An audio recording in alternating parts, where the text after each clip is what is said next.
Injil Matius 13 ayat 24 sampai ayat yang ke-30. Saya membacanya kepada kita. Amin. Perumpamaan tentang lalang di antara gandum.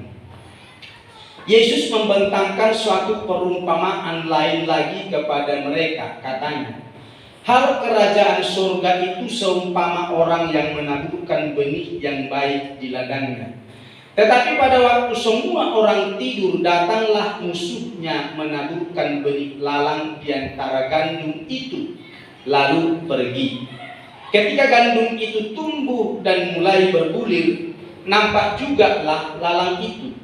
Maka datanglah hamba-hamba tuan ladang itu kepadanya dan berkata, Tuan, bukankah benih baik yang tuanku taburkan di ladang tuan?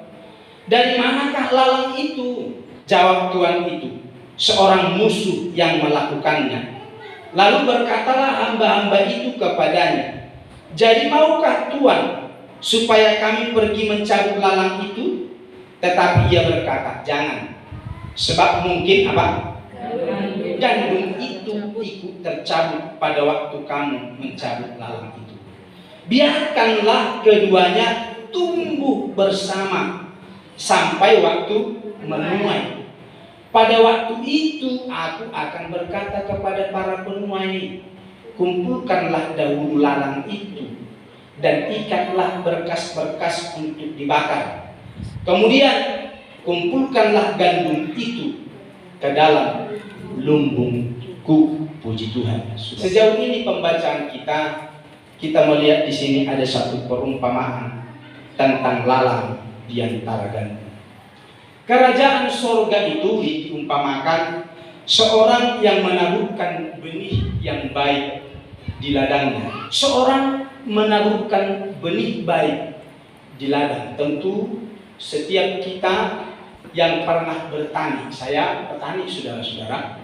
Jadi ketika orang tua itu dulu kalau mencari bibit, dicari yang baik. Kalau jagung dilihat itu ojo si ngompong-ngompong, asingnya jangan sampai yang kosong. Nah saudara, pastilah dicari yang terbaik. Nah kita lihat di sini tadi bahwa orang ini memilihkan bibit yang terbaik seperti itu. Lalu sudah ditaburkan.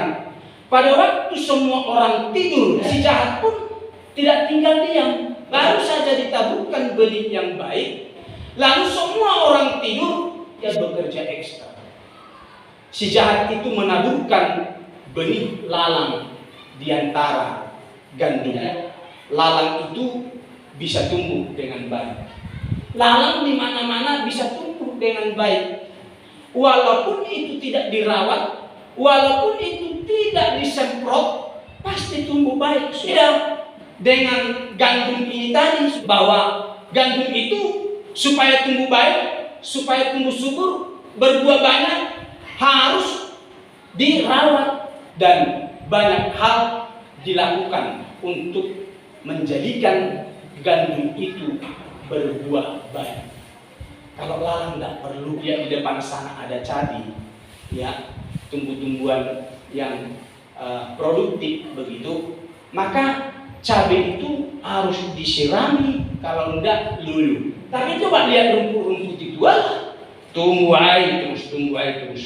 Tidak perlu dipupuki, tidak perlu disirami, tidak perlu malah dicabuti, malah tukulnya sudah beda. Karena itu cabai harus kita siram, kita kasih pupuk, bila perlu semprot, bila perlu seperti itu sudah. Ada banyak hal yang kita lakukan supaya bertumbuh baik. Contohnya seperti ini sudah. Lukas 13 ayat 8 sampai 9. Tadi jawab orang itu, Tuan, biarkanlah dia tumbuh tahun ini lagi.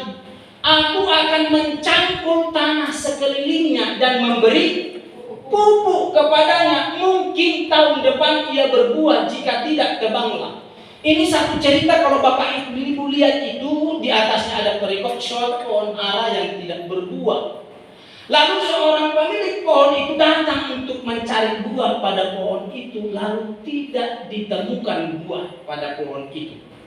Lalu dia berniat untuk tebang pohon ini. Apa artinya pohon ini tumbuh di ladang ini mengganggu dan berbuah? Tebang aja, jadikan kayu bakar. Kira-kira begitu saudara-saudara. Tapi saat mau ditebang,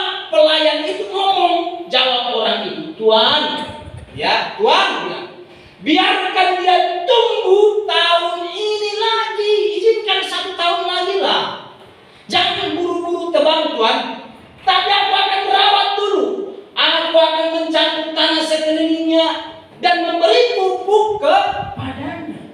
Aku akan beri pupuk. Mungkin tahun depan berbuah. Kalau enggak berbuah, tebang orang. Tapi kalau gandum harus dirawat. Bibitnya saja tadi yang terbaik. Nah, harus dirawat. Kalau kurang pupuk dipupuki, kalau kurang air disirami. Begitu saudara-saudara. Itu gandum. Lain tiba-tiba sudah ditanami yang baik, ada seorang jahat, musuh, dia taburkan benih lalang, saudara yang dikasih Tuhan. Itu yang sangat menyedihkan. Nah, kalau gandum itu harus memiliki perawatan. Yuk, lagi perawatannya seperti ini. Yohanes 15 ayat 2. Setiap ranting padaku yang tidak berbuah, perhatikan, dipotongnya, dan setiap ranting yang berbuah dibersihkannya supaya ia lebih banyak berbuah. Bukan mematikan loh maksudnya, dipotong, bukan. Tapi itu bentuk satu perawatan, dibersihkan supaya lebih banyak buahnya gitu. Nah, seperti itu perawatan kepada gandum tadi. Dia harus mencangkul tanahnya, dia harus meratakan, dia harus lakukan yang terbaik. Sesudah cukup ditanami gandum itu sudah. Tapi untuk lalang tidak dibutuhkan begitu, sudah perlu dirawat. Itu bisa tumbuh dan berkembang. Seperti itulah saudara-saudara kejahatan manusia. Tidak perlu kau belajar tentang satu kejahatan, bisa otomatis pinter, cerdas, ya. Tidak perlu belajar untuk satu kejahatan. Piye caranya berzina? Dan kau pasti pintar. Piye caranya berzina, ndak ketok istri, ndak ketok anak, ndak ketok tonggo. Kau bisa sembunyi-sembunyi masuk ke rumah orang itu, selingkuh gitu, saudara-saudara. Pintar. Cerdas, ya. Mau melakukan hal-hal yang jahat lain, ndak perlu kau belajar itu. Pasti otomatis gajinya. Menipu, masa perlu kau belajar? Itu mas cara menipu. Aku tak sinausik kalau sampean. Aku tak belajar menipu. Rene. Pintar, jadi sendiri saudara-saudara. Ngapusi, tak belajar ngapusi. Itu caranya. Ndak perlu pintar sak pintar-pintar. Kau jadi seorang profesor dalam soal kejahatan, bisa, tak perlu belajar. Ndak perlu ilmu, tapi kau bisa jadi otomatis. Sudah kecenderungan manusia itu melakukan kejahatan. Roma 7 ayat 21 sampai 23. Demikianlah aku dapati hukum ini, jika aku menghendaki berbuat apa yang baik, yang jahat itu ada padaku. Kau mau diajari yang baik berkali-kali, pasti nabrak. Ada alasan orang bilang begini, kan aturan itu dibuat untuk ditabrak. Lu coba, sudah. Nah, ini memang kecenderungan hati manusia berbuat jahat, tidak mau yang baik. Demikian aku dapati hukum ini, kata Paulus, jika aku hendak berbuat apa yang baik, yang jahat itu ada padaku. Sebab di dalam batinku aku suka akan hukum Allah. Aku sebenarnya suka itu, untuk taat kepada Tuhan, taat kepada firman. Tetapi di dalam anggota-anggota tubuhku, aku melihat hukum lain berjuang melawan hukum akal budiku, dan membuat aku menjadi kawanan hukum dosa yang ada dalam anggota-anggota tubuhku. Sekarang kuat mana? Kuat daging atau kuat roh? Kalau lebih kuat daging, maka kau akan tergelepak dan ikut Tuhan, dan tidak mau ikut Tuhan, tidak mau patuh kepada Tuhan, akan terus melawan dan memberontak kepada Tuhan, tidak pernah mau setia kepada Tuhan. Maka supaya kita bisa kuat melakukan apa yang Tuhan inginkan dari kita, doa. Amin. Berserahlah kepada Tuhan, serahkan hidup kita kepada Tuhan, supaya Tuhan memenangkan kita di dalam perjuangan itu. Perhatikan itu. Sebenarnya dia menghendaki sesuatu yang baik, tapi yang jahat itu yang justru muncul. Di dalam batinku aku suka hukum Allah, tetapi dalam anggota badanku ini aku ada lihat hukum lain. berjuang untuk melawan, memberontak itu, saudara-saudara. Ingat ya bahwa sebenarnya kita itu inginnya yang baik, tapi dibuat pengaruh dari kita ini. Maka kita perlu waspada, perlu kita terjaga dan waspada, saudara-saudara yang dikasihi Tuhan Yesus Kristus. Jangan sampai kita lengah, jangan sampai kita tertidur. Iblis akan berkesempatan menaburkan benih-benih jahat, dan itu yang ada dalam kita. Maka kita perlu kuat bersorak kepada Tuhan, doa supaya kita kuat, saudara-saudara. Maka tidak heran kalau saya katakan kepada kita, ayo doa minimal 1 jam sehari, doa, baca firman, doa, baca firman. Jangan lewatkan hari itu tanpa doa. 1 jam sehari dari 24 jam, ayo doa. Kalau kau tidak kuat, kita tidak bisa tegak berdiri, akan lebih kuat hukum dagingmu. Dan itu yang akan kau ikut, dan kau akan lemah terhadap Tuhan. Kalau sampai ada kita belum lagi berdoa 1 jam sehari dan 23 jam, 24 jam semua buat kita waktu itu. Di sana ada waktu nonton, ada waktu bermain, ada waktu bergosip, ada waktu lain-lain. Saudara-saudara, sekarang ayo belajar henti barang 1 jam saja buat Tuhan. Amin. 1 jam saja buat Tuhan. Kalau tidak kau digilas ya. Tetapi di dalam anggota tubuhku aku melihat hukum lain yang berjuang melawan hukum akal budiku. Mari saudara-saudara, supaya jangan kita beri kesempatan kepada iblis itu menaburkan benih-benih jahat dalam tubuh kita. Harus terjaga kita ini, saudara. Efesus pasal 5, klik. Efesus pasal 5 ayatnya yang ke-14 dikatakan begini. Itulah sebabnya dikatakan, bangunlah hai kamu.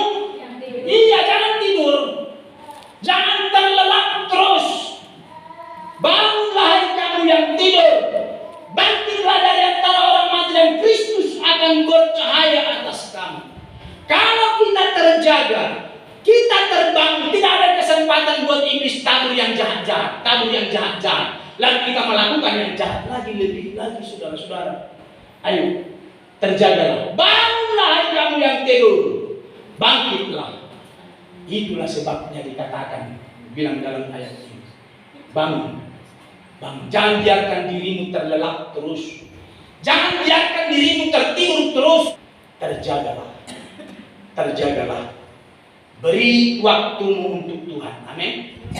Kalau tidak, maka akan ada kesempatan buat iblis taburkan benih-benih jahat.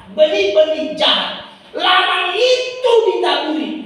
Tidak perlu dipupuki, tidak perlu disirami, kau tidak perlu doa untuk itu. Tuhan, tumbuhkan lalang ini lebih subur supaya aku jeli, supaya aku pintar menipu, pintar mencopet, pintar segala macam. Tidak perlu kau doakan lalang yang ada ditaburi iblis itu. Itu akan lebih jahat tanpa kau pelihara, akan jahat dan sejahat-jahatnya. Ya, sejahat-jahatnya.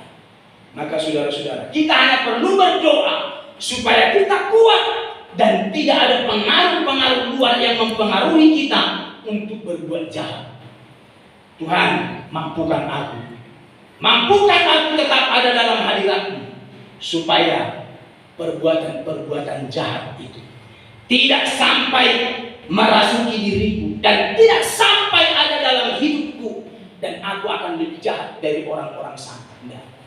Jangan, saudara-saudara, kita harus kuatkan untuk kita bisa melawan itu semua. Tidak ada alasan buat kita mengatakan, aku tidak sanggup berdoa 1 jam. Kalau itu yang ada, ujian ini keliru kita naikkan, ya kan? Kalau rakyatnya bilang, Kaulah segalanya di dalam hidup, kerajaanmu, kebenaranmu, itu bagianku.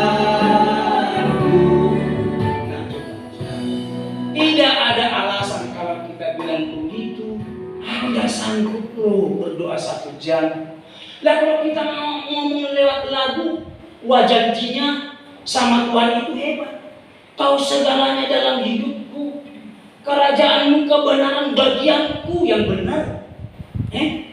Sungguhnya kita mau nikmati itu, bahwa Tuhan segalanya. Jangankan segalanya, 1 jam dari 24 susah kok. Maka kepada kita diingatkan supaya beri waktu 1 jam 1 hari. Amin. Baca firman 2 pasal sehari. Baca. Kalau kau gabung itu paling 1-20 menit. 1 jam berdoa baca firman 2 pasal sehari. Ayat yang paling panjang itu sampai 20 menit. Betul, saya kan udah coba terus. Lalu baik kedua itu di baris yang keempat. Hatiku haus dan lapar akan Engkau. Ya Pak yo, saudara-saudara, hatimu haus apa Allah? Aku senek sama firman. Kau mau muntah malahan. Ya, sama firman mau muntah, enggak mau haus. Lihat firman ngantuk. Baca firman belum 10 ayat. Saudara-saudara, Lapiye hatiku haus dan lapar akan Engkau. Lapar apanya? Kau udah kepenuhan sampai nek. Lihat firman itu. Tapi kalau gosip, 3 jam kurang. Loh, udah habis waktu baru 3 jam. Belum saya ceritakan siapa ini tadi. Kan begitu, saudara-saudara. Belum selesai tahu cerita yang lain, temanmu yang lain. Udah habis dulu 3 jam. Tidak kerosok, saudara-saudara. Mari Bapak Ibu Saudara saya ajak kita lebih dekat. Firman yang ditabur, benih yang ditabur yang kita tangkap itu, biar itu bertumbuh, berbuah-buah, berakar kuat dalam kita. Kita menjadi orang-orang yang diubahkan Tuhan. Jangan biarkan lalang itu ditaburi oleh iblis. Amin. Iya. Setiap hari Minggu, hari Jumat, hari Rebo di tempat ini kita dengar firman. Firman itu bertumbuh, berakar kuat, bahkan berbuah banyak. Harus itu yang terjadi. Ya harus itu. Jangan sampai iblis taburi. Yang jelek-jelek, yang taburi jelek-jelek. Kita tampung. Loh itu yang kita ikut. Saudara, berdoa banyak. Berdoa lebih banyak lagi. 1 jam saja itu pastikan dirimu ada di sana. Baca firman, pastikan dirimu. Tidak perlu kau tambah-tambah. Cukup dari 24 jam. Cukup. Pasti kita orang-orang yang hebat. Amin. Iya. Pasti kita orang-orang hebat. Seperti penanam gandum tadi, petani gandum tadi. Dia menanam yang baik dengan harapan untuk dapat yang baik, tapi tumbuh lalang. Ayatnya yang ke-26 tadi dari Matius pasal 13. Saya bacakan begini. Ketika gandum itu tumbuh dan mulai berbulir, nampak juga lalang itu. Saat gandum tumbuh mulai berbulir, dikatakan sudah ada satu harapan akan menuai. Pasti udah berbulir. Ada harapan, sebentar lagi aku akan panen. Sebentar lagi aku akan menuai. Ternyata di sana kelihatan lalang. Di antara gandum-gandum itu ada lalang, mengganggu sekali, saudara-saudara. Keduanya mirip, samanya sepertinya tidak ada bedanya. Dan mereka hidup berdampingan. Gandum, lalang itu berdampingan. Artinya apa? Dua tanaman ini berbicara adalah orang benar dan orang fasik. Bukan aku yang ngomong. Ayo coba ayat 38-nya. Penjelasan perumpamaan tentang lalang di antara gandum. Ladang ialah dunia.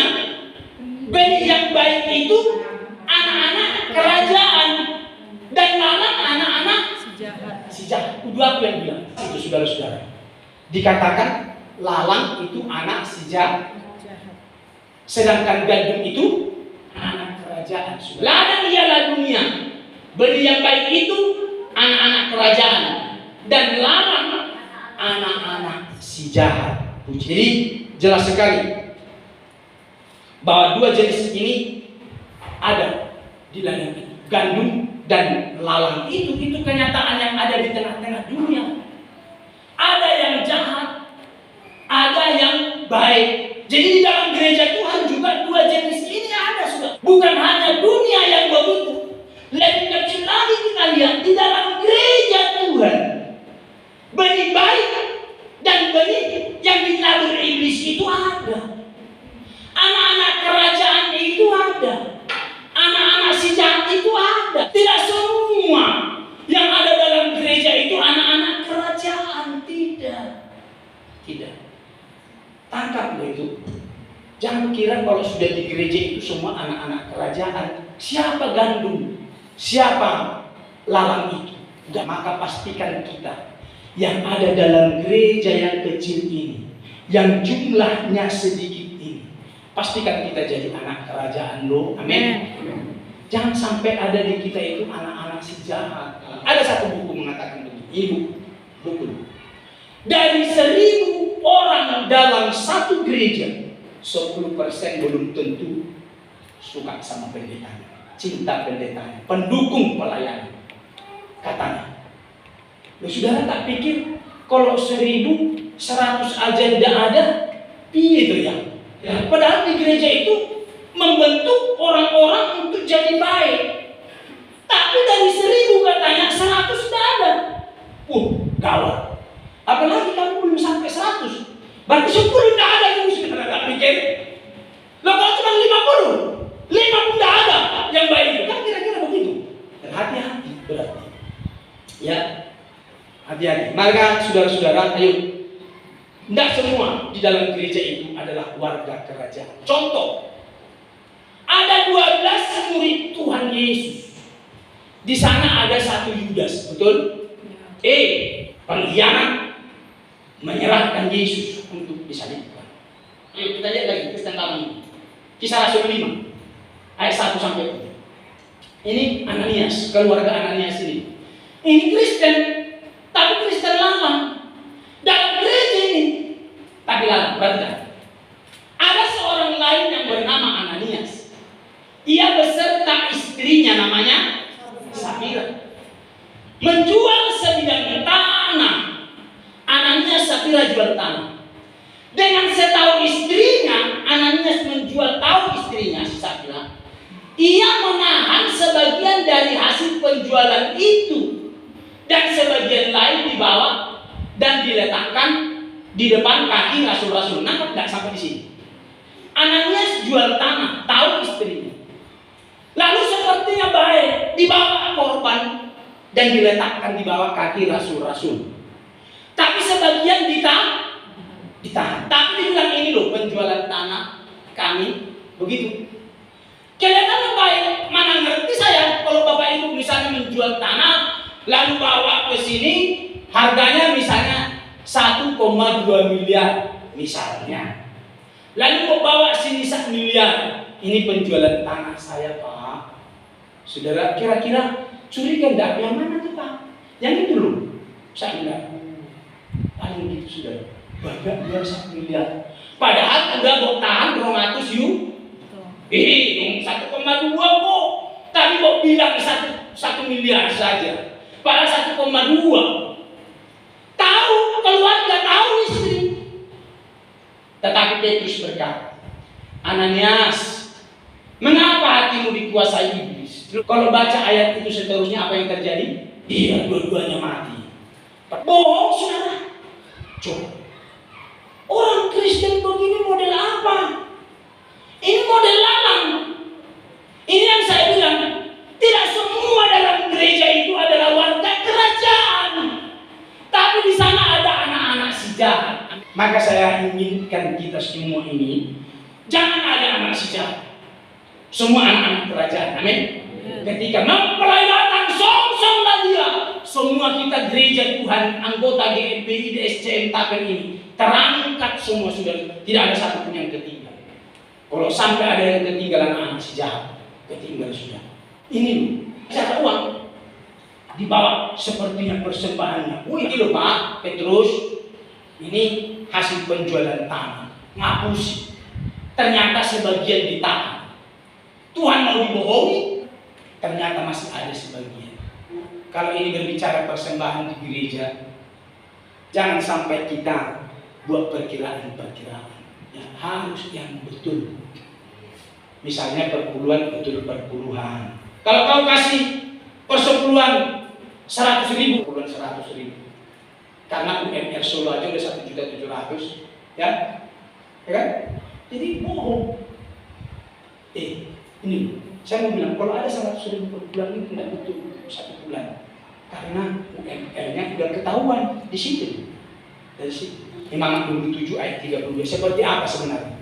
Beginilah bunyi firman Tuhan mengenai segala persembahan persepuluhan dari lembu sapi atau kambing domba. Nah, lembu sapi atau kambing domba. Maka dari segala yang lewat dari bawah. Dari segala yang lewat. Dari bawah tongkat gembala. Dari bawah tongkat gembala. Waktu dihitung. Waktu dihitung.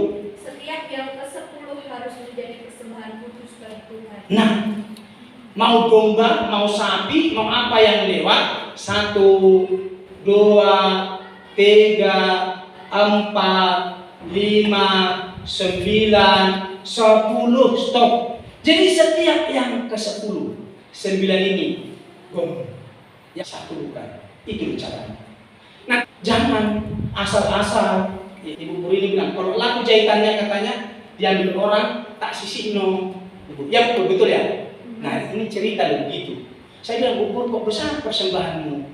Pokoknya laku diambil orang, tak sisihno. Maka besar. Dan ketika besar, ndak gede. Udah gede. Itu betul kalau udah begitu. Ya, carane memberi perpuluhan. Ini Ananias enggak? Ananias ini. Dia ini memberi persembahan. Dilihat orang apa? Ini lalang, ya. Si jahat. Mari Bapak Ibu, jangan biarkan sampai lalang yang ditambah. Berdoa berserah kepada Tuhan supaya tidak sampai tertaburi lalang itu, saudara. Dan banyak lagi yang lain. Bukankah aku yang berseru Tuhan, Tuhan, aku menyembuhkan orang. Enyak bilang kau hai berbuat kejahatan. Aku tidak kenal kau. Nah, ini lalang. Pendeta itu. Hamba Tuhan yang ngerti firman menyembuhkan orang sakit. Bernubuat lagi. Tapi lalang. Maka tidak semua dalam gereja itu sekali lagi. Dalam perkumpulan orang percaya. Tidak semua orang kerajaan. Di sana ada orang-orang si jahat, anak-anak si jahat. Puji Tuhan. Ayat 27-nya. Maka datanglah hamba-hamba Tuhan ladang itu kepadanya dan berkata, Tuhan, bukankah benih baik yang Tuhan taburkan di ladang Tuhan? Dari mana lalang itu? Ya, saudara, hamba itu bertanya, bukankah benih baik yang Tuhan tabur di ladang Tuhan itu? Dari mana? Itu lalang. Hamba itu ngerti membedakan lalang dengan gandum. Karena lalang gandum itu tidak bisa satu tempat. Tempatnya itu terpisah. Gandum dimasukkan dalam lumbung, sementara lalang diikat berberkas-berkas. Yang terakhir ayat 30 dibakar. Ayat 30 itu tadi, ya. Biarkan keduanya tumbuh bersama pada waktu menuai. Pada waktu itu aku akan berkata kepada para penuai, kumpulkan dahulu lalang itu dan ikat berkas-berkas untuk bakar. Iya. Nggak bisa satu gom. Gandum itu dimasukkan lumbung, sedangkan lalang itu diikat, dikumpulkan, dibakar. Kalau kita lalang itu dibakar loh, tidak jadi warga kerajaan kok, anak si jahat, bakar. Tuhan tidak peduli. Gandum itu masuk lumbung punya nilai, sedangkan lalang dibakar dan punya nilai.